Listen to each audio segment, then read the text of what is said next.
तर समितीने अहवाल दिला तो सरकारच्या मताप्रमाणे दिला असं जरांगे पाटील यांनी म्हटलं। मराठा कुणबी एक नाही असं सरकारने समितीला सांगितलं असावं असं जरांगे म्हणाले। तर शिंदे समितीमुळे 2.25 लाख कुणबी नोंदी दिल्या असं मंत्री शंभूराज देसाईंनी म्हटलंय। सोप्या पद्धतीने कुणबी दाखले देण्याबाबत शिंदे समितीचा अहवाल आहे असं देसाईंनी म्हटलंय।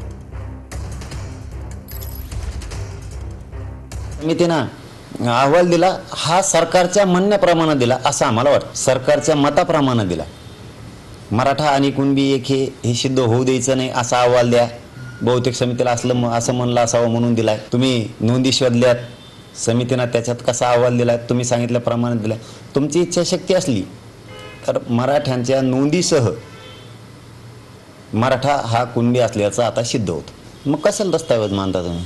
ज्या नोंदी देवस्थानाकडे त्या समितीकडे दिल्या आणि त्या समितीकडेच द्यायच्या असतात। समिती त्याला कायद्याचा आधार देत असते, समिती त्याला मूळ आधार देत असते नोंदी असलेल्याचा। देवस्थानकडचे पुरावे सगळे समितीनं घ्यायचे आणि समितीनं ते अधिकृत मानायचे, कारण ते हजारो वर्षापूर्वीचे। मग ते खोटं आहे तर मग तिथं अस्तित्वात असणारं संस्थांमधलं सगळंच खोटं आहे की काय? मग असं म्हणायचं की काय तुम्हाला?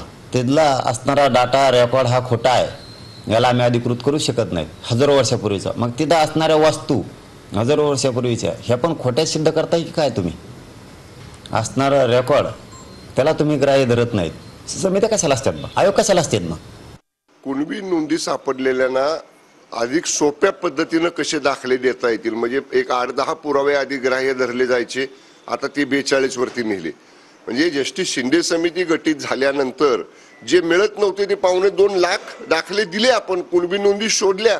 त्यामुळे अधिक सोपं कसं करता येईल, अधिक सुलभ कसं करता येईल दाखले देण्याचं काम, असे निष्कर्ष त्या समितीच्या अहवालामध्ये आहेत।